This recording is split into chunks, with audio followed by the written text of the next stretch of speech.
there. That one's pretty heavy.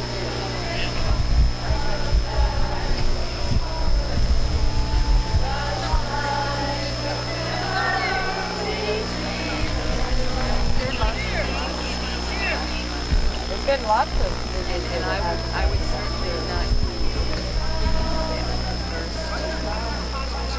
organizing things and saying, we've organized out again and again. This encampment arches. And I've been here for a long time, and I should have been suggestion. I've been for a bunch of whips over here going out and taking this fence down. And they go and they get bolt cutters, and they cut down the fence, and they cut down it again and again and again, and they go down in 40,000 of them, shake it until it comes down. And I think we're wimps because we're not taking the fence down. I really do.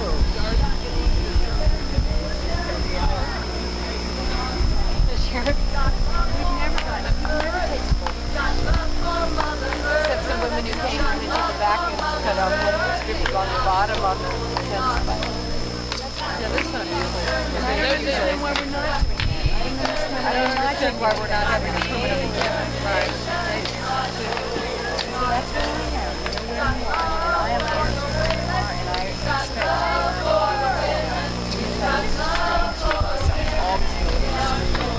it's always going to be beyond where we're going to be able to go ourselves in time. But if we don't support that, that's where I feel that do support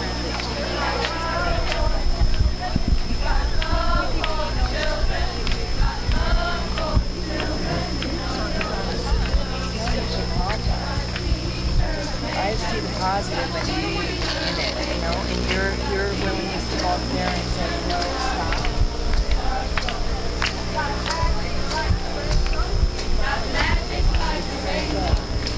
Real violence, real something. You know, I was scared because it looked like you were about to take down the house. Well, hey, hooray, if we can get it down, I was just going to say hooray. Hooray, because we've been trying to get it down, and I don't know why we're not getting it down. We want to do it, but we want to get it down. Hey, baby.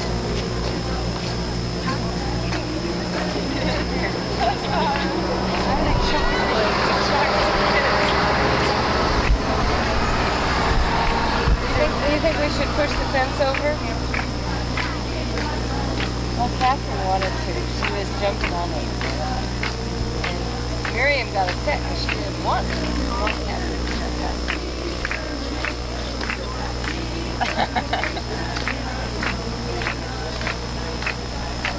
I mean, if they announce, you know, like tomorrow, that in 3 days they're going to use the bombs that are in there, I would be tearing down the fence. What are we going to do?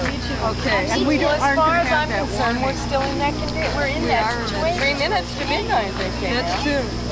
That's true. And so I'm very disappointed that more of us are not into this, you know, massive fence. We almost got that one down over there too. Because it's just the next step, and it's proved at Freedom Common that them having done that has really mobilized masses and masses and more people, more women, because they've done that, and there seems to be some connection between their willingness to take the next step and their ability to mobilize more people. Oh, would I get money? Keep pushing out these, you know, sort of extreme actions in order to bring everybody over. I put that up, black lady. Right. She gave me $2. I guess, like I said, it just looked pretty ugly to me. It just looked violent. It didn't look like... Hi, Nancy! It was funny because I was thinking back last summer I had the same reaction on July 4th when it happened the first time, and I had a totally different reaction to it happening this summer. And I don't know if it's just, you know, if I've changed or if I just know and trust women that know that no matter how angry we get, we're not going to be violent with that anger. It's just fine for us to be angry, and it's fine for us to be destructive of something that's an atrocity and not property. And it was funny to realize that I had I think Freedom Common is growing too, like you say. Women are coming more and more to Freedom Common. It's empowering. And supporting those women and saying, those women are determined to get those bombs out of there. They really they're are, going and to they're stop showing it. So they're showing up because it's like, this is a positive action if they're willing to go. But it has to be en masse, you see. I wouldn't be such a fool as to take that fence down alone. because I don't particularly want to go to jail for 3 years, but I know that if there's 150 of us and we take that fence down, that they're not going to put us in jail for 3 years. They won't. I know that, you know, as in terms of If there were 1,000 of us, solidarity. it would If there were 1,000 of us, even better. You know, none of us would get anything. Not necessarily. That's how the system works. They do not like to work with masses of people. That's a great I think don't it know has been how. over and over here. I mean, in Greenham, when there were 30,000 women standing around that base, they couldn't. I mean, I heard a woman say it was sort of sad that they just didn't walk onto the base and take it over. What would they have done with 30,000 women? It's our own fear that holds us There back. it was at Greenham. Like we took the fence down, and then what? You know, then we kind of moved We out. stood there and we made the fence ourselves, you know, it's sort of rather than Instead of crossing just that line and go walking right right in, and except this time it was harder because they had rolls and rolls of barbed wire, so it was like a whole nother level to get through. Yeah, but what if you'd have moving blankets or something like that? Well, what happened was that only a few women then were willing to take the next step, and everyone else wimped out and sort of hung out at the side and got thrown around by police. And it's a wimping out as far as I'm concerned. It's like we are not willing to take the next step. Right, that's exactly And I feel that for myself, going over the fence was an empowerment, shaking the fence down was an empowerment, tearing the fence down was a bigger empowerment, and now I'm looking for the next step, but I'm not going to do it alone. I'm not willing to take that risk and do it alone because I don't want to be a martyr and I don't want to spend time in jail. You know, so I wish other women would do that, would get together and would really go for it. And for me, it's sort of, I do feel scared, and I feel like it is women who do put themselves out and take those huge risks alone that make me take those steps right after them. You know, last summer when we crossed the yellow line, I wouldn't have done it if Cassie and Becky hadn't done it, and I learned something from them. Yeah. And I was scared, but I did it anyway because there were two other women who were going to get their asses in there by themselves, and somebody else didn't do something. And there's something about solidarity that feels, Real important. yeah, it feels like what I'm trying to build a world of.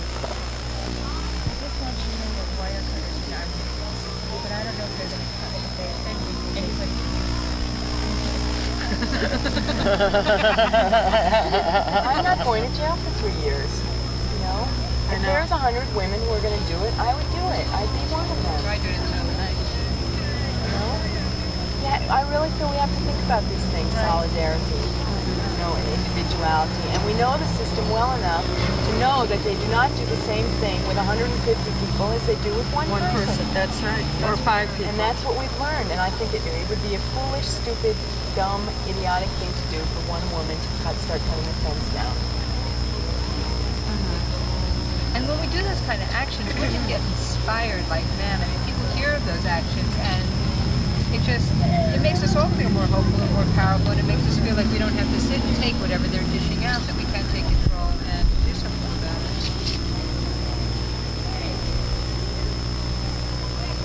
It's like this large circle starting to grow. It's good discussion group. Dialogue. I mean, I haven't gone over the fence this summer because, as far as I'm concerned, going over the fence is not an effective action for me anymore. You know, and until I am willing, until I find the group that is willing to take the next step and do something slightly more, you know, outrageous, courageous, or you know, just out there, I'm not doing it. I'm not just going to go over there and fall to their arms anymore. It didn't work. It's not working. There's a few of us who are going over again, and we want to get a sense of how many other women are Not all of us will be first time here.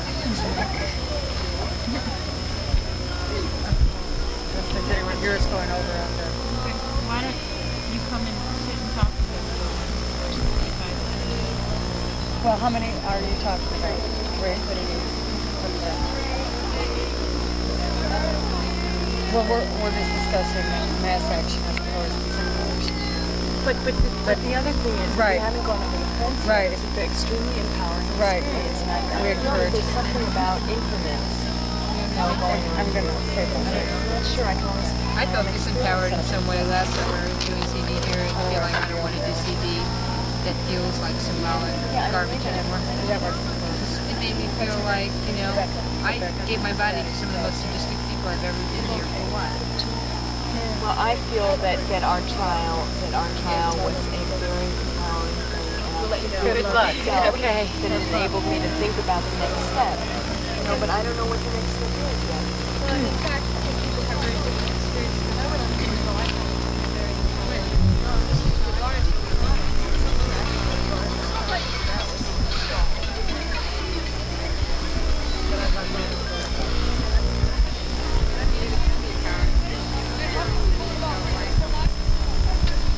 I want to do something that I feel like works more directly, like it's hard for me to make a connection with this abstract connection. Blockading, offense, what I was doing.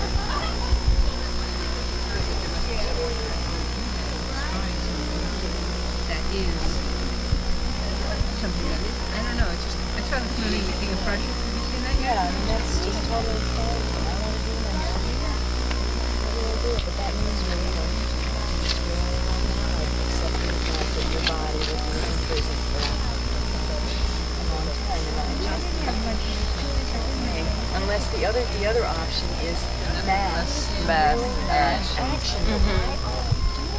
I know. I agree with you. Maybe because it's not clear what it is we have to do or how to do it. I think women in common are showing us things that we can do. Teaching us. Dance on top of the missile site. Get as far penetrate as far into their. Don't go away. Don't go away. Be there all the time. And more massive, Right. and more massive. Now they're calling for 10 million at Greenham. Between September 20th and September 30th, they want You better believe if they get 10 million women there, that basically pretending that it gets down.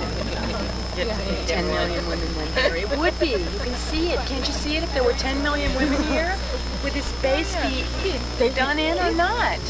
It would be. We could walk right in. Well, we know from the outlook too that long would it take to cross? 2,000 arrests is going to the power of the nuclear battery. 10 million Jane Doe. That would be it. Nuclear electric plant. Jane Doe, 1,400. Diablo Canyon.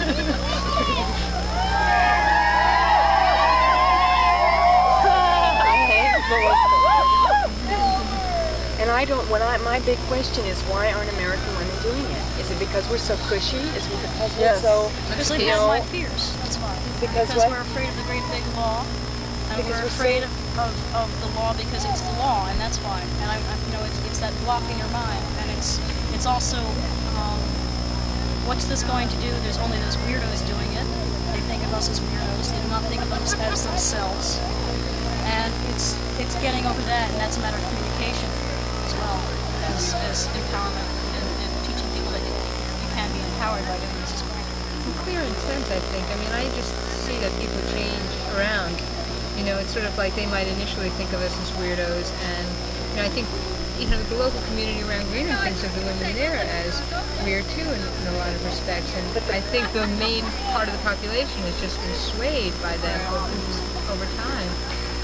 The only other thing is, I guess each person, I'd fear if everyone who is doing an action was not really clear with themselves.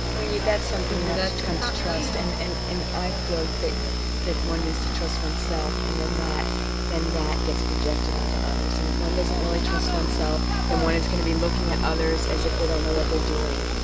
But if one really trusts oneself, then one is going to see that every woman in this space knows exactly what she is doing.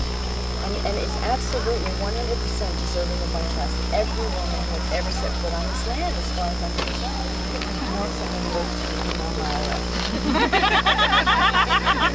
But they left anyway. There's a woman here from Elmira who's talking. She's here today, Arlene. She knows them and has interesting things to say.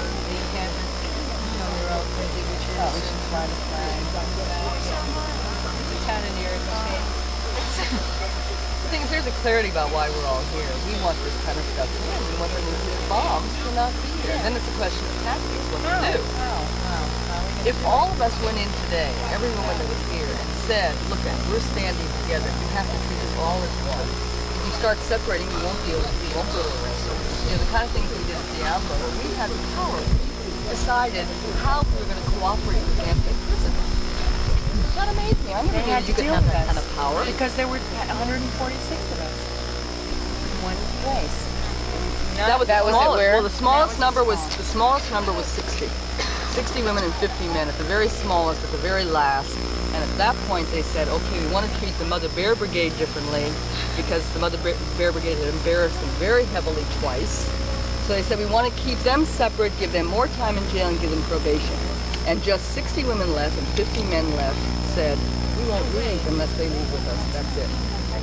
So they let us all out. And then even as we're going out, one woman who's Karen Silkwood, after all Karen Silkwoods had gone through, including men, they said, we're not going to let you go. Some of us who were out walked back in. They said, you can't come in, you've already been released. We said, so we're trespassing, arrest us.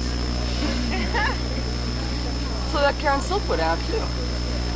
That's the thing. Like you say, well, the fear is the law, but you come to understand if you start dealing this way with the system in large masses, that you can control the system, you can control the law, you can control the legal system if there's enough of you. It's not intended to deal with masses of people. It's intended to deal with little individuals that they separate out and they make them all alone and then they deal with them. They terrorize you, and then if There are 50, 60 of you who, if they try to deal with one of you, when they separate one, the rest of you won't cooperate. Okay, you bring her back or that's it. We're not moving. We're not going to court.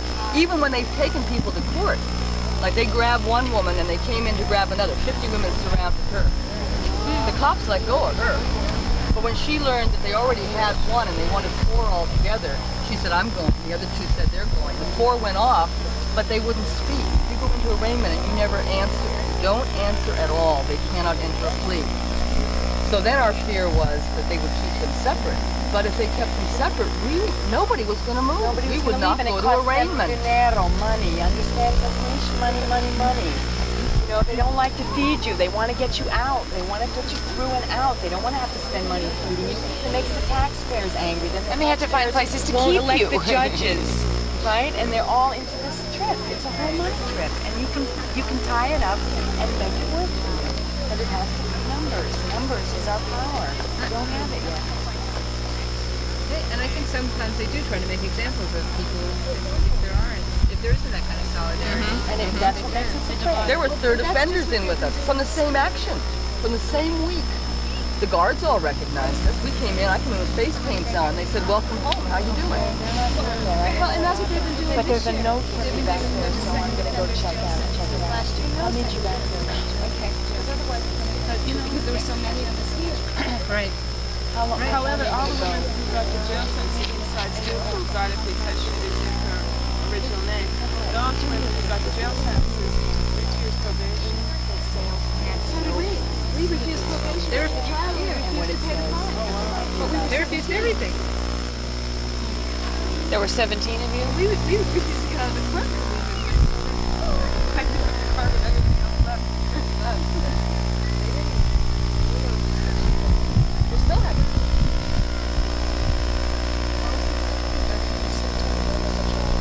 Friday before Labor Day. Get your withdrawal. She went for the 3-month probation. She didn't have time. And now she's going in. Going to trial for 37.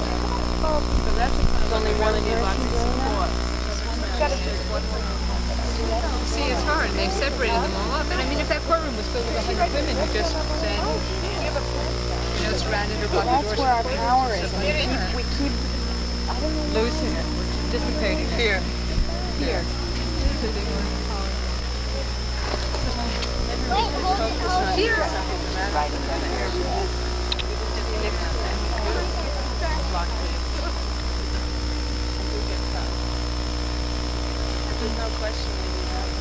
As long as we stay nonviolent and have numbers. Okay, then how does spontaneity enter into there? Because I was just thinking, you say you want numbers, but at the same time you want spontaneity, right? Now, if one person feels, okay, I'm ready, and goes over, that's one person. Now, what about the spontaneousness of 359 people going over at the same time? That's not exactly spontaneous either. Well, I didn't say I didn't believe in organized action, but I also believe in some degree of spontaneity within the context of that, based on the trust. Based on the trust that any woman, whatever she does, is right.